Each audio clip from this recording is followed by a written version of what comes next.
దేవుని పొలంలో నా తోటి వారైన సేవకులకు కూడా ప్రభువు పేరిట సమాధానం. దేవుడు మీ అందరికీ తోడే ఉండును గాక.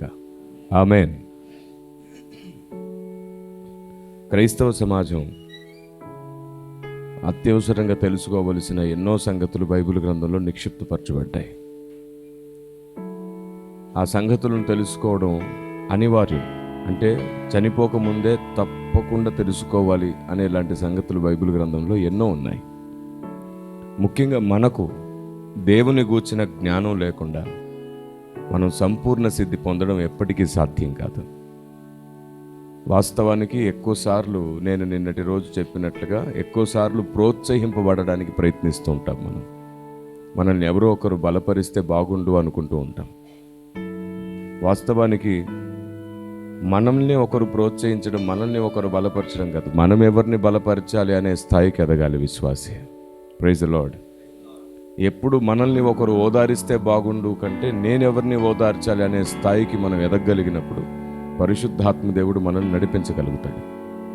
లేఖనం చెప్పినట్లు ఇర్మియా గ్రంథం 9వ అధ్యాయం 24వ వచనం ప్రకారంగా, ఇర్మియా గ్రంథం 9వ అధ్యాయం 24వ వచనం ప్రకారంగా,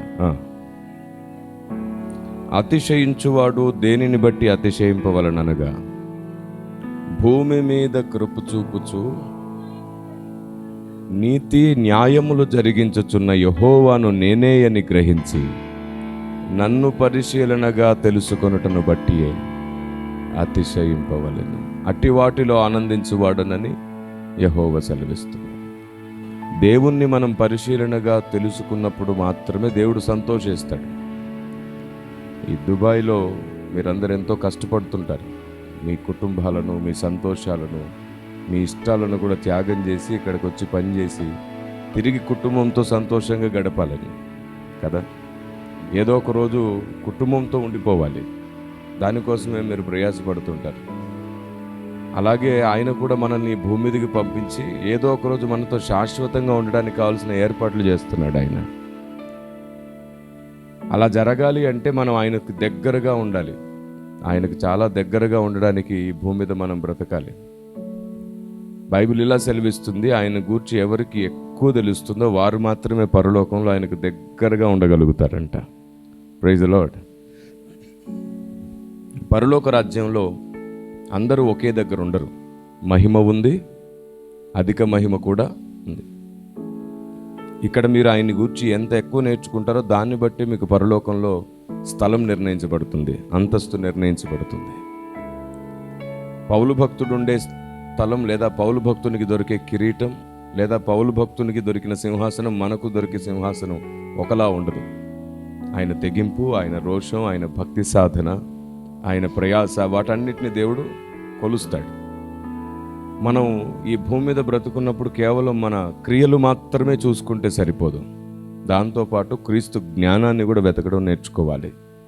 అందుకే భక్తుడు అన్నాడు, మనము క్రీస్తును నేర్చుకుందాము, మనం ఆయన్ని నేర్చుకోవాలంట. కుమారుని గూర్చిన జ్ఞానం లేకపోతే మనకు సంపూర్ణత రాదు భక్తి సాధనలో. ఈరోజు దేవుడు ఏం కోరుకుంటున్నాడు అనే విషయంలో నేను మీకు మొదటి వచనం చూపించాను. ఏమిటంటే ఆయనను గూర్చి పరిశీలనగా తెలుసుకోవాలి అని దేవుడు కోరుకుంటున్నాడు. పరిశీలనగా తెలుసుకోవాలి. నేను మిమ్మల్ని ఒక్క మాట అడుగుతాను, నాకు సమాధానం చెప్పండి. చాలా దేశాల్లో యుద్ధాలు, భూకంపాలు సంభవించినప్పుడు పెద్ద పెద్ద భవనాలు నేలకూలిపోతూ ఉంటాయి. ఆ యుద్ధాల్లో చిన్న చిన్న పిల్లలు కూడా చనిపోతుంటారు కదా, అవునా? మీరు పని చేయండి, నేను చెప్తున్నప్పుడు ఏదైనా అవును అనుకోండి ఇలా కనండి, కాదు అనుకోండి పోనీ ఇలా కనండి. ఏది మాట్లాడినా అసలు మీకు అర్థమవుతుందో లేదో నాకు అర్థమైతే ఇంకొంచెం అర్థమయ్యేటట్లు నేను ముందుకు వెళ్ళగలుగుతాను కదా, రైట్? చాలా చోట్ల పెద్ద పెద్ద భవనాలు కూలిపోయినప్పుడు ఆ భవనాల శిథిలాల కింద చిన్న చిన్న పిల్లలు కూడా చనిపోతారు. మరి అక్కడ అపాయం రాబోతుందని, కీడు సంభవించబోతుందని, ఆ పిల్లలు చనిపోతారని దేవునికి ముందే తెలుసు కదా. మరి ఒక రోజు ముందు తప్పించగలడు కదా, ఆపద తప్పించుట ఆయన వశమే కదా. మరి ఎందుకని పిల్లలకి తప్పించట్లేదు? హాస్పిటల్స్లో అప్పుడే పుట్టి అప్పుడే చనిపోయే పిల్లల్ని ఎందుకు కాపాడట్లేదు? ఆయన అనుకుంటే ఎంతసేపు. యాక్సిడెంట్లో చిన్న చిన్న పిల్లలు చనిపోతున్నారు, ఎందుకు కాపాడట్లేదు? ఎందుకు మౌనంగా ఉన్నాడు? మనకంటే ప్రేమ గల దేవుడు ఆయన, మనకంటే జాలి ఆయనకే ఎక్కువ ఉంటుంది. మరి ఎందుకు రక్షించట్లేదు? ఏదో పెద్ద కారణం ఉంటే తప్ప ఆయన మౌనంగా ఉండడు కదా. ఏంటా కారణం? సంఘానికి తెలియదు. చాలామంది సేవకులు యాక్సిడెంట్లో చనిపోతున్నారు. దేవుడు అనుకుంటే వారందరినీ కాపాడేయచ్చు, వారు అక్కడికి వెళ్లకుండా కూడా చేయొచ్చు. ఎందుకంటే ఒక సేవకుడు చనిపోతే కేవలం తన కుటుంబమే కాదు, సంఘమే అనాథైనంత పని అయిపోతుంది. ఎందుకంటే అంతే ప్రేమించేవాడు ఇంకొకడు దొరకడు. పరిచర్య చేసే వ్యక్తులు మనకి ఎంతమంది అయినా దొరకవచ్చు, కానీ మొదట్లో మనల్ని ప్రేమించినంత ప్రేమ మళ్ళీ మనకి దొరకదు. అది ఏ విషయంలో ఏ ప్రేమ అయినా కానీ మొదట దొరికిందంటే తర్వాత దొరకదు. ఒకసారి వారు ఈ లోకాన్ని విడిచిపెట్టి వెళ్ళిన తర్వాత వాళ్ళ విలువ తెలిసి వస్తుందంట. బ్రతుకున్నప్పుడు మనకు వాళ్ళ విలువ తెలియదు, పక్కనే ఉన్నారు కదా అని నిర్లక్ష్యం. కాబట్టి సేవకులు బ్రతుకుండడం చాలా ఇంపార్టెంట్. అలాంటిది సేవకులు ఎందుకు చనిపోతుంటే మౌనంగా ఉన్నాడు ఈయన? గుండెపోటుతో కొందరు, యాక్సిడెంట్లో కొందరు, ఏదో పెద్ద కారణం ఉంటేనే మౌనంగా ఉంటాడు. సంఘానికి తెలియదు ఆ కారణం ఏమిటో. అవును, మనుషులు పుడితే ఎంతమంది నరకానికి వెళ్తారో, ఎంతమంది పరలోకానికి వెళ్తారో దేవునికి ముందే తెలియదా? మరి తెలిసి నరకానికి వెళ్ళే వాళ్ళని పుట్టించడంలో కారణం ఏమిటి? ఏదో పెద్ద కారణమే ఉండుంటుంది కదా. సంఘానికి తెలియదు. ఇలా నేను ఈరోజు సాయంత్రం దాకా ప్రశ్నిస్తూనే ఉండదు. అన్నీ తెలియదు సంఘానికి. ఒకటి కాదు, రెండు కాదు, 10,000లో నా ప్రియుని నేను గుర్తిస్తాను అని అంటాం, కానీ 10,000 సంగతులు ప్రియుని గురించి తెలియకుండా ఉన్నాం మనం. కానీ 10,000లో నా ప్రియుని మాత్రం గుర్తిస్తానంటాం. ఎంత విచిత్రమైన భక్తి సాధన చూడండి. ఆయన రెక్కల చాటునే, ఆయన వలనే నెమ్మది పొందుతున్నాం, కానీ ఆయన గురించి తెలియదు. ఆయన్నే ఆరాధిస్తున్నాం, ఆయన గురించి తెలియదు.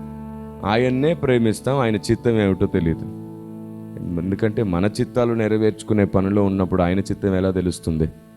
కాబట్టి ప్రాస్పరిటీ వెంట, బ్లెస్సింగ్స్ వెంట పరిగెత్తడం కాదు, ప్రాసెస్ వెంట పరిగెత్తండి. ప్రాస్పరిటీ మీ వెంటే పరిగెత్తుకొస్తుంది. ఆమేన్. నిన్నటి రోజు కూడా నేను ఈ మాట అన్నాను. కృపాక్షేమములు నా వెంట వచ్చునన్నాడు భక్తుడు, నేను వాటి వెంట పరిగెడతాననలేదు. అందుకే ఆయన అన్నారు, మొదట నా నీతిని, రాజ్యం వెతుకు, ఆడ తర్వాత అన్నీ నీకు ఇస్తానన్నాడు. అన్నీ. ఆ మాట విన్నారుగా మీరు? కొన్ని అనలేదు, అన్నీ. పైగా మనం అడగకముందే దేవుడు మనకు అక్కరగా ఉన్నవి ఇవ్వడానికి సిద్ధ మనసు గలవాడు. మనం అడగకుండా మనకి ఇవ్వాలి ఆయన. మీకు తెలుసా, ఆయన మనకు చేసే విషయంలో, మనకిచ్చే విషయంలో చాలా మురిసిపోతాడంట. మనం పొందుకొని సంతోషపడుతున్నప్పుడు మన నవ్వును చూసి ఆయన ఇంకా ఆనందపడిపోతాడంట. కాబట్టి ఆయన మనకి ఇచ్చే విషయంలో ఆలస్యం చేసే దేవుడు కాదు. సహాయం చేయడానికి ఆయన చేతులు కొరచ కాలేదు. కాకపోతే మనం భక్తి సాధనలో ఎదగడానికి విరిగి నలగడం చాలా ఇంపార్టెంట్. విరిగి నలిగిన హృదయం మాత్రమే ఆయనకి ఇష్టమైన. అందుకని మన జీవితాల్లో కొన్ని సమస్యలు తప్పనిసరిగా ఇష్టంగా ఎదుర్కోవాలి. ఈనాడు లాభపడడానికే ఇష్టపడే క్రైస్తవ్యాన్ని చూస్తున్నాం, కానీ ఆయన కొరకు నష్టపోవడానికి ఇష్టపడే క్రైస్తవ్యం తయారైన రోజున దేవుడు అనుకున్నది భూమి మీద సంపూర్ణమవుతుంది. Praise the lord.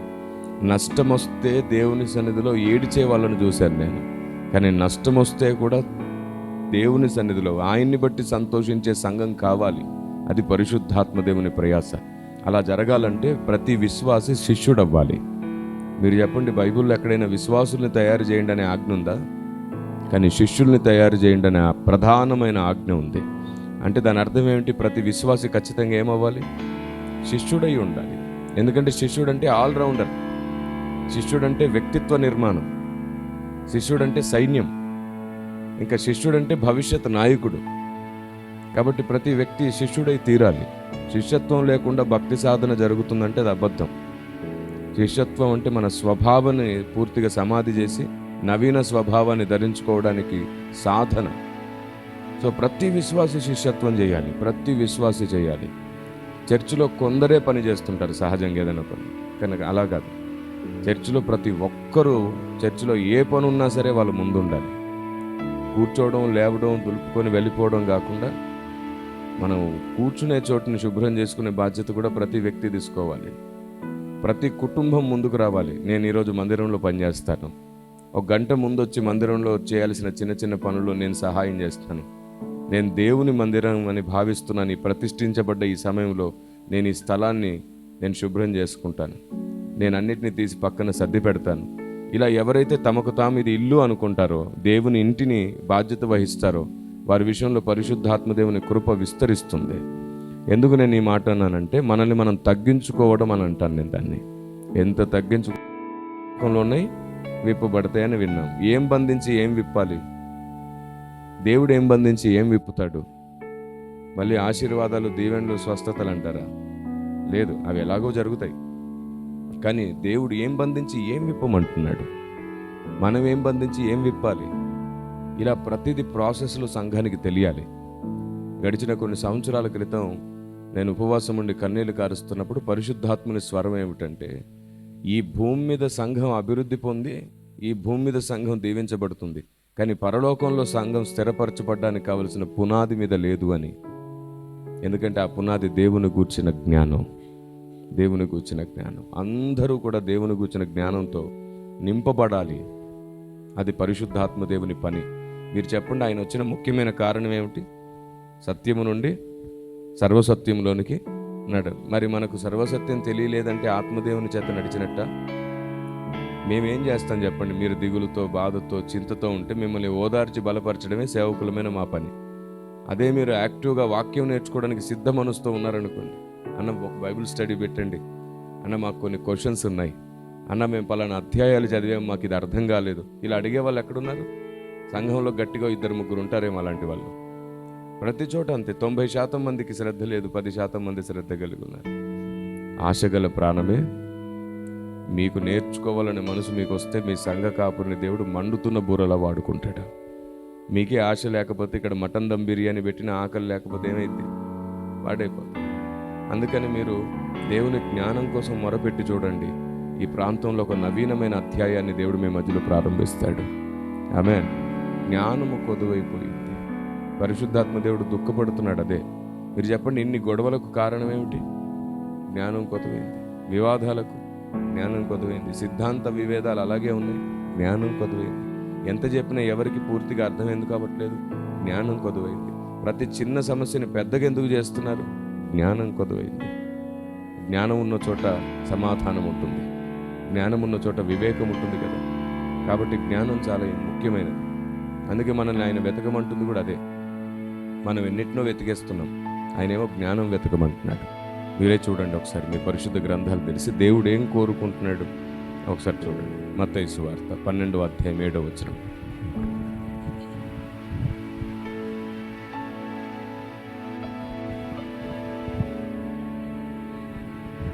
కనికరమునే కోరుచున్నాను గాని బలిని నేను కోరను.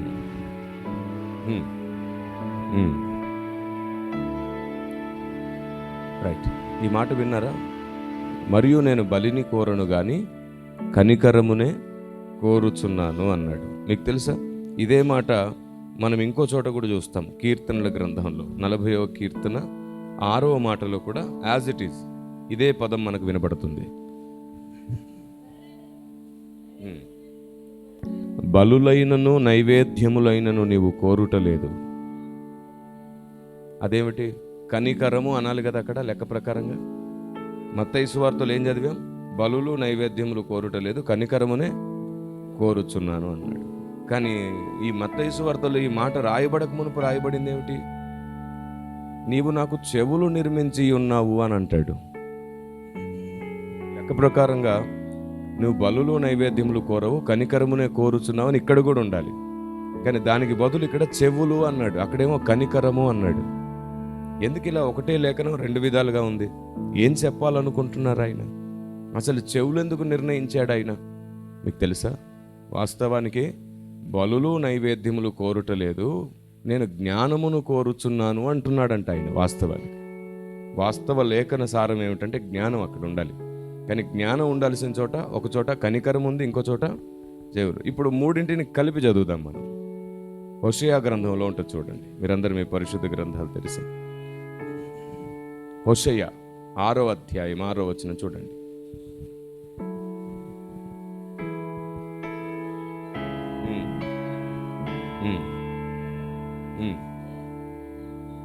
దేవునికి స్తోత్రం కలుగును గాక.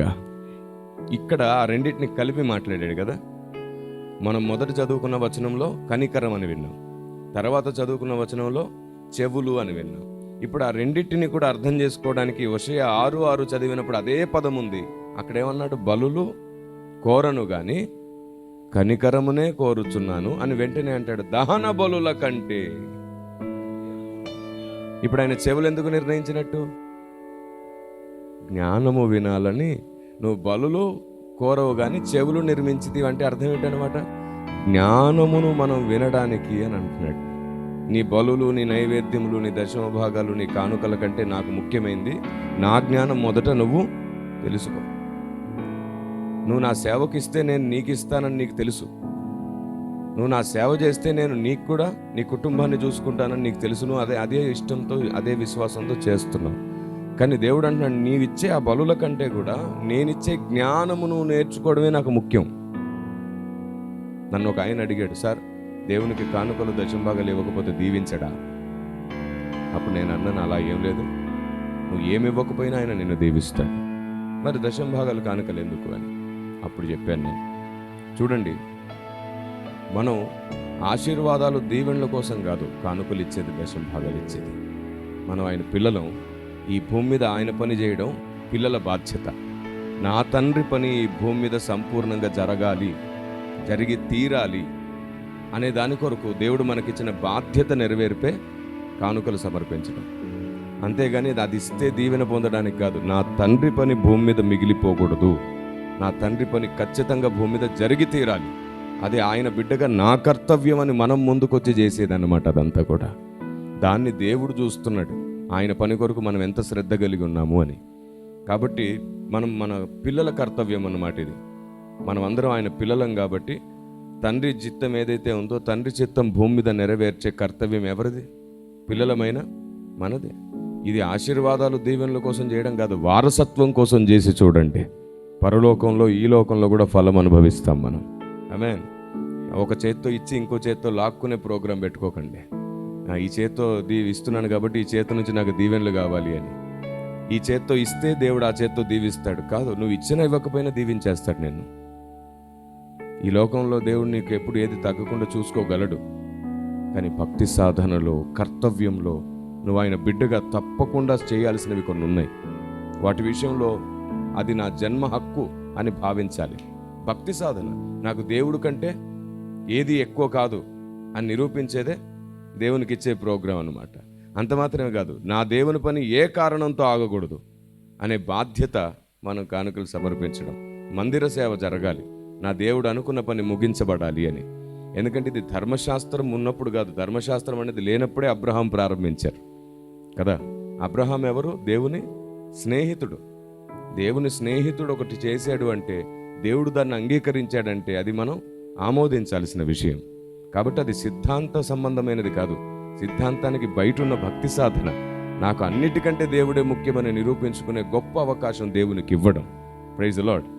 అంతేగాని ఇస్తేనే దీవిస్తాడు కాదు, నువ్వేమి ఇవ్వకపోయినా దీవిస్తాడు నా దేవుడు. కానీ నువ్వే దీవెనగా మారాలంటే దేవుని పనిలో నువ్వు పాలిభాగం పొందాలి. నువ్వే దేవుని పని చేయడానికి సిద్ధ మనసు కలిగి ఉండాలి. ఎంతసేపు మన పనులు ముగించుకున్నాం, మనం ఆయన పని కొరకు మనం నిలబడితే మనం అనేకులకు ఆశీర్వాదం అవుతాం. Praise the Lord. కాబట్టి జ్ఞానం అనేది ఎంత ముఖ్యమంటే, జ్ఞానం లేకపోతే సాతాను మనల్ని మోసం చేస్తాడు. సపోజ్ ఒక మాట అడుగుతాను, మీరు ప్రార్థన చేస్తున్నారు, ప్రార్థన చేస్తుంటే మీ ముందు ఒక పెద్ద వెలుగు ప్రత్యక్షమైంది అనుకోండి. ఇప్పుడు ఆ వెలుగులోంచి ఒక స్వరం మీతో మాట్లాడుతుంది. ఎవరు ఆ స్వరం? వెలుగులోంచి మాట్లాడేది దేవుడు. సరే, మరలో వారం ఆగి మళ్ళీ ప్రార్థిస్తున్నారు. ఈసారి మీ వీపు వెనకాల ఒక పెద్ద చీకటి ప్రత్యక్షమైంది. ఇంకో స్వరం అందులోంచి వస్తుంది. ఇప్పుడెవరు? సాతాను. సరే, చీకట్లోంచి మాట్లాడితే సాతాను, వెలుగులోంచి మాట్లాడితే దేవుడు అన్నారు కదా. ఈ రెండు నిజం కాదు. ఎందుకంటే సాతాను వాడు అడ్రస్ ఎప్పుడో మార్చేసుకుని వాడు వెలుగులోంచే మాట్లాడుతున్నాడు, వెలుగుదూత వేషం వేసుకొని. ఇప్పుడు ఎట్లా మరి? ఏది దేవుని స్వరం, ఏది సాతాను స్వరం ఎలా గుర్తుపడతావు?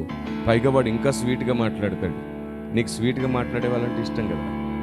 కొంచెం గట్టిగా మాట్లాడినా, కఠినంగా మాట్లాడినా నచ్చదు, తీయగా మాట్లాడితే ఇష్టం. ఇప్పుడు ఎలాగా? సాతాను చేతుల్లో మోసపోవడానికి సంఘం సిద్ధంగా ఉన్నట్టే కదా. అందుకే ఆయన అంటాడు, నా గొర్రెలు నా స్వరం వినును అన్నాడు. అక్కడ 100 రకాల స్వరాలు వచ్చిన ఆయన గొర్రెలు వినవు. కాపరి స్వరాన్ని గుర్తుపట్టేటట్లు కాపరి మనస్సు, కాపరి ఆలోచన, కాపరి ఉద్దేశం గొర్రెలు గుర్తించాలి. దేవుని కూర్చిన జ్ఞానం లేకపోతే ఫస్ట్ మోసపోయేది సంఘమే. ఏ స్వరమైనా సరే దేవుని స్వరమే అని భ్రమపడుతుంది. అలా కాకుండా ఆయన ఉద్దేశములు నీ మనసు నిండా ఉంటే వచ్చే స్వరం ఆయనదో కాదో నువ్వు ఈజీగా గుర్తుపట్టగలుగుతావు. Praise the lord. ఇప్పుడు చెప్పండి, ఈ వచనం యొక్క అసలు ఉద్దేశం ఏంటన్నమాట? బలులు నైవేద్యములు కోరవు గాని కనికరమునే కోరుచున్నానని ఒక చోట, చెవులు నిర్మించాడని ఒక చోట. దాని వెనుకున్న ఉద్దేశం ఏమిటంటే, నేను నీవు బలులు నైవేద్యములు నాకు ఇవ్వడం కాదు, నువ్వు ముందు జ్ఞానం నేర్చుకో.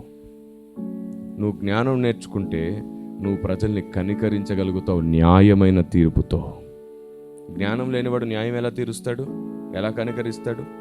తీర్చలేడు కదా. అందుకే నిర్దోషులను దోషులు అంటామంట. మనం ఒక చిన్న కథ చెప్పి మీకోసం ప్రార్థన చేస్తాను.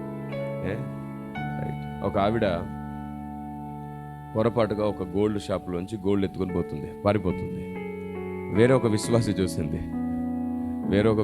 చూసి, మరి మన విశ్వాసులకి గ్యాస్ ట్రబుల్ ఎక్కువైపోయింది కదా ఈ మధ్య కదా. విశ్వాసులకి గ్యాస్ ట్రబుల్ ఎక్కువైపోయింది ఈ మధ్య.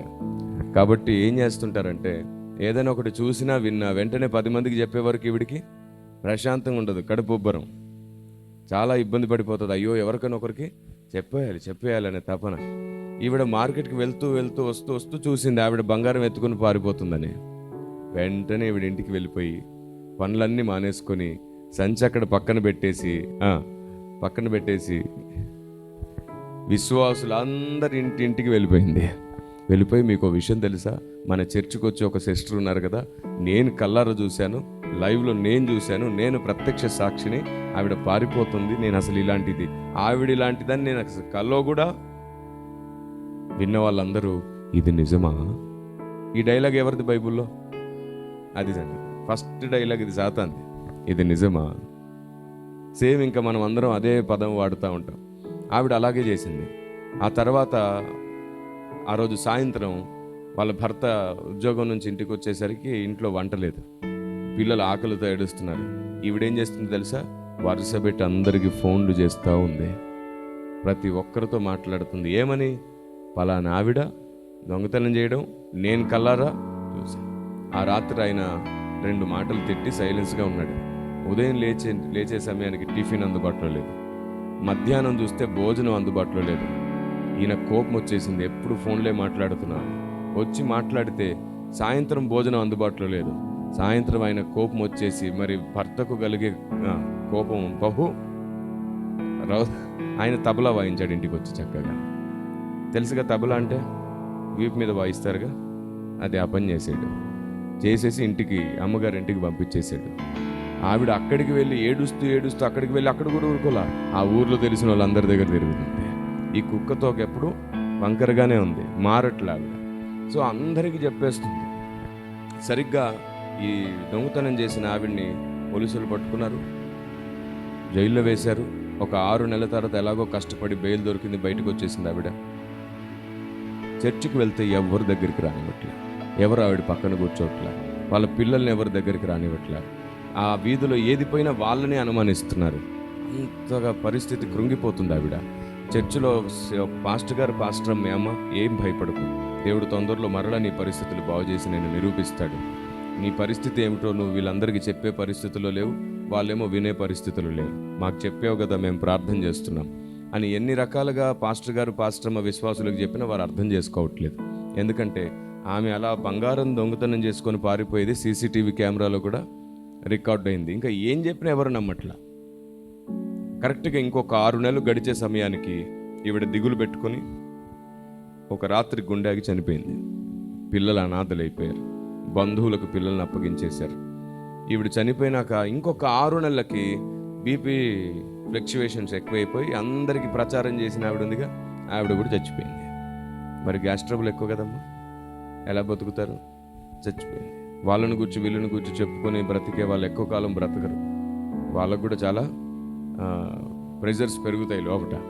బుద్ధి లేనితనం ఎక్కువగా ఉన్నప్పుడు వాళ్ళు భూమి మీద బ్రతకడం కూడా మంచిది కాదు. కొండెములాడు వారు యెహోవాకు హేయులు, వాళ్ళు బ్రతకపోవడమే వాళ్ళకు మంచిది. ఎందుకంటే ఇంకెక్కువ నాశనానికి పాత్రలు అవుతారు వాళ్ళు. అప్పుడే పోయారనుకో కొంచెం శిక్షతో పోతుంది, పరలోకంలో మూలనైనా ఉంటారు. దేవుడు చాలా నమ్మదగిన దేవుడు. కొందరిని ప్రేమతోనే గట్టిగా కొట్టి తీసుకెళ్ళిపోతాడు. ఇంకా చాలే, ఇంకా ఎక్కువ బ్రతికావంటే నిన్ను నువ్వు కాపాడుకోలేవు, నరకానికి వెళ్ళిపోతావని చూసి గట్టిగేసి తీసుకెళ్ళిపోతాడు. చాలా ప్రేమ కలిగిన దేవుడు. ఆయన మరణపు దెబ్బ కొట్టినా ప్రేమ కోసమే కొడతాడు. అంత నమ్మదగిన దేవుడు ఆయన. మనం గుండెలు బాదుకొని ఏడుస్తాం, అయ్యో మా మనిషి వెళ్ళిపోయాడని. వాడు ఇంకా బతుకుంటే నరకానికి వెళ్ళేవాడు. అందుకే బార్డర్లో ఉండగానే దేవుడు ఒకటి వేసాడు, జాగ్రత్త, నువ్వు ఎంత చెప్పినా వినట్లేదు అంటే దేవుడు ఊరుకోడు. ఆయన ప్రేమామయుడు, ప్రేమతో కూడా మరణశిక్ష విధించి నిన్ను కాపాడుకుంటాడు, చంకన దాచుకుంటాడు, నరకానికి వెళ్ళనివ్వడు నిన్ను. ఈ లోకంలో నువ్వు బతకపోయినా పర్లేదు కానీ అక్కడ బతకాలనుకుంటాడు దేవుడు. అందుకే సేవకుల ద్వారా హెచ్చరికలు మీ ముందుకు వస్తూ ఉన్నప్పుడు మీరు ఏ విషయంలో బలహీనలో అందులో వెంటనే సరి చేసుకుంటే దేవుని దయాహస్తం మిమ్మల్ని ఇంకా బ్రతకనించి నడిపిస్తుంది, ఇంకా కాపుదలనిస్తుంది. Praise the lord. ముఖ్యంగా ఆయన మన రక్షణను కాపాడాలనుకున్నాడు అంటే మాత్రం చాలా సీరియస్గా యాక్షన్ తీసుకుంటాడు. మన రక్షణను ఆయన కాపాడాలనుకుంటే మాత్రం యాక్షన్ సీరియస్గా ఉంటుంది. ఈ సూత్రం ఎప్పుడు మర్చిపోకండి. సో ఏం జరిగిందంటే ఈవిడ కూడా చనిపోయింది. ఇంకా ఇద్దరు దేవుని సింహాసనం ముందు నిలబడ్డారు. అప్పుడు స్వయంగా దేవుడు అడుగుతున్నాడు, ఎవరిని? ఈవిడికి ఒక పేరు పెడదాం, అందరికీ ప్రచారం చేసింది కదా, డప్పు తల్లి. ఆవిడ పేరేంటి? అందరికీ డప్పు కొట్టేసి ప్రచారం చేసింది. ఇప్పుడు ఈవిడిని అడుగుతున్నాడు అనమాట, అమ్మ నీ జీవిత కాలంలో నన్ను స్తుతించడం కంటే ఆవిడ పేరుని ఎక్కువ స్తుతించావు కదా తల్లి. నా గురించి చెప్పడం కంటే ఆవిడ గురించే ఎక్కువ చెప్పావు. నువ్వు నా గురించి చెప్పుకుంటే కొన్ని ఆత్మలు నీ అకౌంట్లో, నీ ఖాతాలో ఉండేవి, ఇంతమందిని రక్షించావని నీకు ఫలం ఉండేది. పైగా చాలామందిని ప్రార్థన చేసుకొని ఇవ్వలేదు, పదే పదే ముచ్చట్లు పెట్టావు, బైబిల్ చదవని ఇవ్వలేదు, వాళ్ళని గురించి వీళ్ళని గురించి చెప్పావు, చర్చిలో వాక్యం చెప్పేటప్పుడు కూడా పక్కనున్న వాళ్ళ చెవులు కొరికావు. ఇదిగో నువ్వు చేసిందంతా ఇక్కడ రికార్డెడ్గా ఉంది. నువ్వు ప్రార్థించలేదు ఎవరిని, పైగా అందరి మనస్సులను నెమ్మది లేకుండా చేసావు. వారి మనసులో లేని ఆలోచనలు పుట్టిస్తూ వచ్చావు, లేని డౌట్స్ క్రియేట్ చేస్తూ వచ్చావు. నువ్వు సరిగ్గా ఉండలేదు, వాళ్ళని సరిగ్గా ఉండనివ్వలేదు అని అడిగితే మన స్వభావం ఎలాంటిది? మనం కూడా దబాయించి మాట్లాడతాం కదా. ప్రభువా నేనేమైనా తప్పు మాట్లాడానా? ఉన్నదే చెప్పాను కదా, నేను లేనిది మాట్లాడాను. ఇదిగో ప్రభువా, ఆమె దొంగతనం చేసినప్పుడు నేనే కాదు ఊరంతా సీసీటీవీ ఫుటేజ్ చూశారు, టీవీలో ఆమె దొంగతనం చేసిన వీడియో చూశారు, జడ్జి గారు అది చూసి ఈమెకు జైలు శిక్ష వేశారు. నేను చెప్పింది సత్యమైనప్పుడు, నిజమైనప్పుడు నా మీద నేరం ఏంటి? అప్పుడు ఆయన ఏమన్నాడు తెలుసా? అమ్మా, మీరందరూ బయటికి కనబడింది చూశారు, మీ చెవులకు వినబడిందే విన్నారు, కానీ వెనకేం జరిగిందో నీకు తెలుసా? వాస్తవానికి నా బిడ్డ నేరస్తురాలు కాదు, కేవలం నిందితురాలు మాత్రమే. నా బిడ్డ నింద మోపబడింది, నేరం నా బిడ్డది కాదు. దేవా, మేమందరం కండ్లారా వీడియోలో చూసాం. అవును, నువ్వు చూసింది మాత్రమే మాట్లాడుతున్నావు, కానీ నా బిడ్డ ఆ పని చేయడానికి కారణం ఏంటో తెలుసా? ఆ రోజు సాయంత్రం నా బిడ్డ ఇంటికి ఓ దొంగ వచ్చాడు. ఇంట్లో ఏమీ లేవు. వాడికి ఏదో ఒకటి తీసుకొని వెళ్ళడానికి అవకాశం లేక తన చంటి పిల్లల మెడ మీద కత్తి పెట్టి, గొంతు మీద కత్తి పెట్టి, నీ వీధి చివరనున్న బంగారు షాపులోంచి నా కొరకు ఒక బంగారం తీసుకొస్తే నీ పిల్లల్ని విడిచిపెడతాను అని తల్లిని బెదిరిస్తే, ఎవరికైనా చెప్పినా బిడ్డల్ని పొడిచి పారిపోతాను జాగ్రత్త అని బెదిరిస్తే, పిల్లల్ని కాపాడుకోవడానికి వేరే దారి లేక తల్లి వెళ్ళి ఆ బంగారం తీసుకొచ్చి వాడి చేతికి ఇచ్చింది. వాడేమో వెనక నుంచి పారిపోయాడు. అందరి దృష్టిలో ఈవిడ దొంగ అయిపోయింది. బిడ్డలను కాపాడుకోవడానికి నా బిడ్డ చేసిన సాహసం అది. తన కోసం తను చేసిన పని కాదు, తన పిల్లల్ని కాపాడుకోవడం చేసింది. ఇప్పుడు చెప్పు, నా బిడ్డ దొంగనా అని అడిగాడు దేవుడు. గుండెలు బాదుకుని ఏడ్చేసింది ఆమె అక్కడే పడిపోయి. ఈ కథ విని మీకు ఏమర్థమైంది? ప్రతి ఒక్కరి జీవితంలో మన కళ్ళతో చూడలేని న్యాయమైన కారణాలు వెనకాల ఉంటాయి. మనకు తెలియదు. మన తమ్ముడిని, మన అన్నల్ని, మన కుటుంబాన్ని అర్థం చేసుకున్నట్టు మనం పక్క వాళ్ళని అర్థం చేసుకోం. మన వాళ్ళని గురించి ఎప్పుడు పక్క వాళ్ళకి చెప్పం, కానీ పక్క వాళ్ళని గురించి మాత్రం అందరికీ చెప్తాం. ఎప్పుడైనా మీ ఇంటి వాళ్ళని గురించి మీ వీధిలో ఎవరికైనా తప్పుగా చెప్పారా? ఎందుకు చెప్పం? 4 గోడల మధ్యలోనే మన వాళ్ళు తప్పు చేస్తే సరి చేస్తాం. మరి మిగతా విషయాల్లో మాత్రం అలా ఉండం. అందరినీ తప్పుగా చెప్పేస్తాం, అందరినీ ప్రచారాలు చేస్తుంటాం, అందరిని గురించి రాంగ్గా పోర్ట్రేట్ చేస్తూ ఉంటాం. అదే దేవుడు అంటున్నాడు, న్యాయమైన తీర్పు తీర్చుకోండి.